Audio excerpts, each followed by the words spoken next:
Hey guys!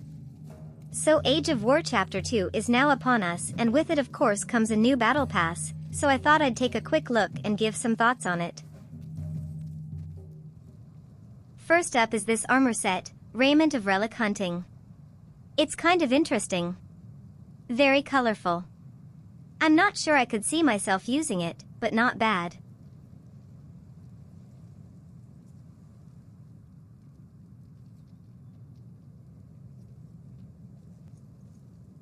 Next is a clan emblem showing a jeweled goblet. Good if you want to associate your clan with wealth, I think. Next we have the first free item. A decorative storage chest that somewhat resembles the Ark of the Covenant. Personally, I'm not a fan of the bulls, but otherwise it's a nice looking item. After that is the first set of chrome coins that come with every battle pass.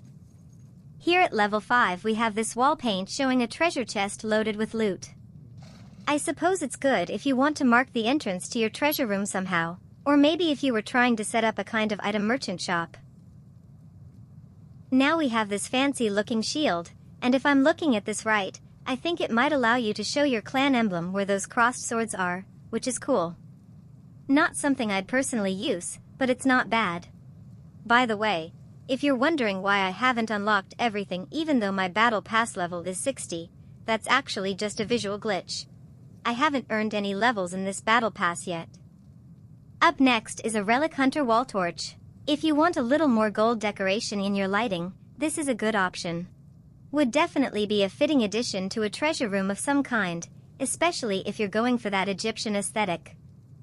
At level 8, we have trebuchet ammo. Not much to say about that.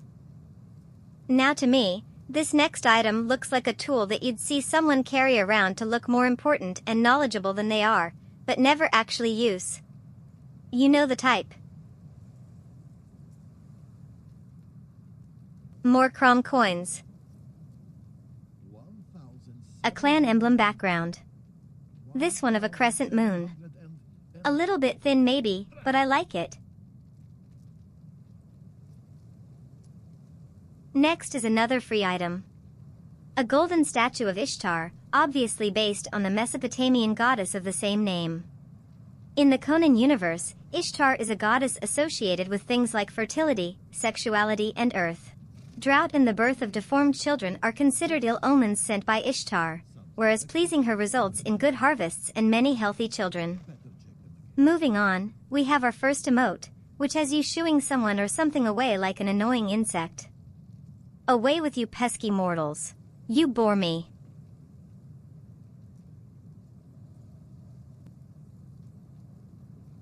Level 14 is a floor paint indicating some kind of terrible danger lays ahead. Here we have a small pile of treasure. It looks similar to what we already have in the game, but with the addition of various jewels and goblets.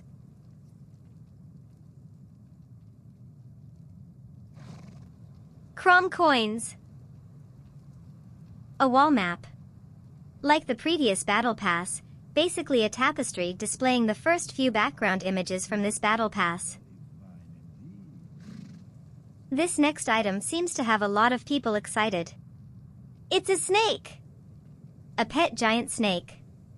An excellent item for you set worshippers, or if you just like the idea of having giant snakes hanging around your base.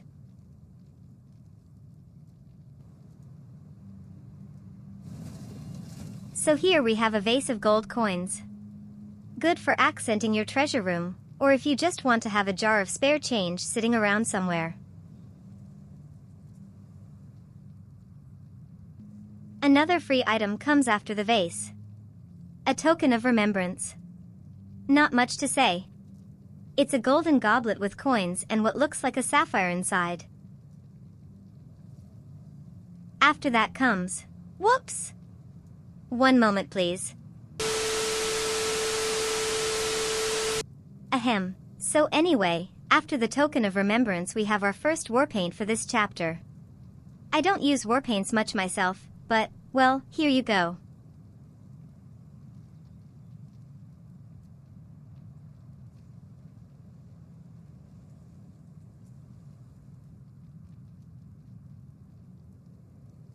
And some more Crom coins. Next is another clan emblem. A scorpion motif this time. Could give your clan that vicious and evil vibe if that's what you're looking for. Level 24 is a relic hunter short sword. Not bad looking. Not my style, but not bad. Now we come to a somewhat interesting item. A bearer pack. This one has more of a random collection of objects look to it than the standard one that comes with bearer thralls normally. A good choice if you want to jazz up your pack mules a little bit. More trebuchet ammo. Level 25 gives us a gilded gold plate. My guess is it's just decorative and not something that adds to your treasury value. Surprise! More Crom coins! A floor paint that is just an X mark. Could be useful if you're trying to mark a specific floor tile for any reason. Now this next one is pretty interesting. A golden sarcophagus. This would look good in any treasure room even if you're not trying for an Egyptian theme.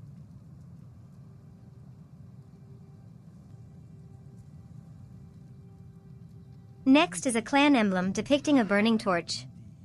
Or the top end of one at least. And speaking of torches, our next item is a relic hunter torch. Pretty much the same as the wall-mounted version we saw earlier, but one to carry around with you. Not sure about the wisdom of carrying around a metallic rod with a hot flame on the end and minimal insulation to protect your hand, but it does look nice. Coins of Crom. The second wall map, depicting the next set of battle pass backgrounds. Next up is a second set of armor called Panoply of Terror.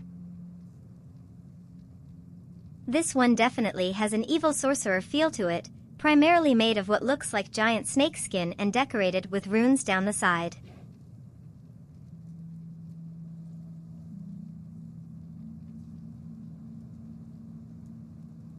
Next is an emote called Are You Not Entertained? If you've ever watched that scene from Gladiator, that's pretty much what it is.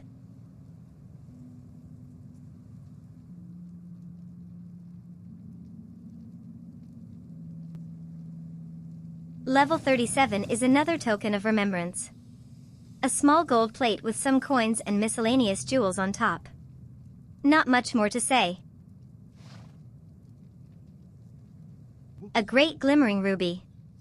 From the description, it sounds like it might glow a little, and I'm guessing it's about the size of a cup decoration. But that's only a guess. Crom in coin form. This next one is another interesting item. Floor paint depicting bloody footprints. This would be a good decoration to put around your sacrificial altar or maybe in your dungeons or maybe just along a hallway or bedroom if you're going for something of a haunted house feel. Level 41 gives us a relic hunter saddle. It's not one I'd personally use, but I've got nothing bad to say about it.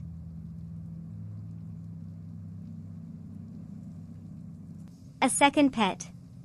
This time a nasty-looking scorpion.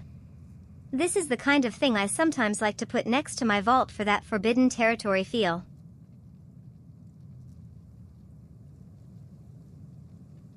(43) More trebuchet ammo.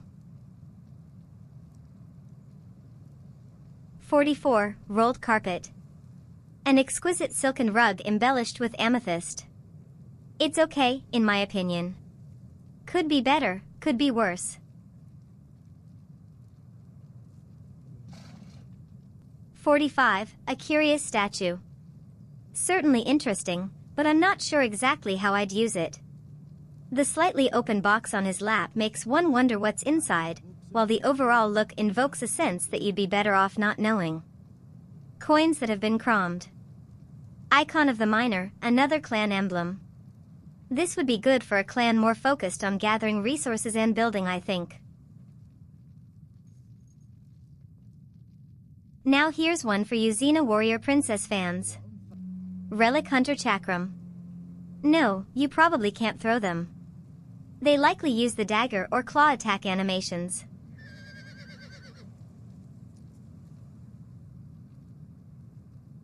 Next is a clan emblem wall banner. Just like it sounds, it's a somewhat more decorative looking banner with your clan emblem on it.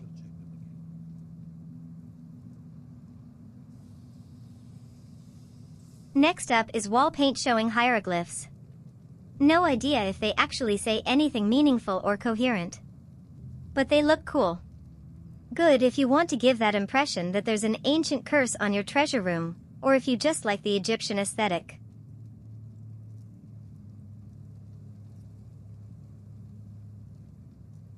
Up next is a mummy pose emote.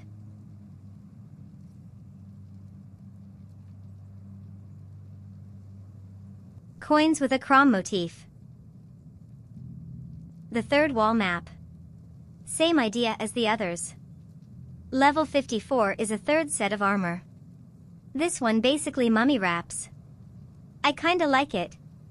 Imagine though, if you could take a bunch of fighter thralls, put them in this armor, and then have them use the mummy pose emote we got at level 51.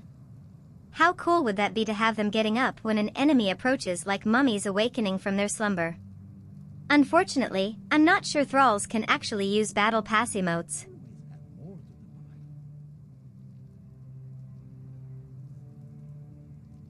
This last set of items starts out with whip bindings. Probably for dragging captured thralls around and not something you can actually use as a whip. From the description, it sounds like these don't wear out, but I wouldn't count on that being the case. Looks good though. Next is a clan emblem background depicting what looks like a brazier. Would probably work well with that torch emblem from earlier in the battle pass. Next is a second war paint. This one has what looks like flowers drawn on the arms and legs, which in my opinion makes you look like your kid got hold of some markers and used you as a canvas.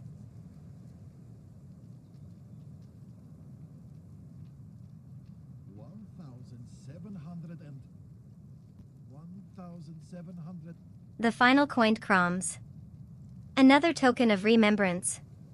This one a decorative dagger. And the last item in the battle pass is a large treasure pile. How large exactly? Can't really say until I unlock it. As you can see though, it's similar to the smaller pile from much earlier, but with the addition of various chests and vases and what looks like a sword or two. Well, that should about do it for this one. Later guys.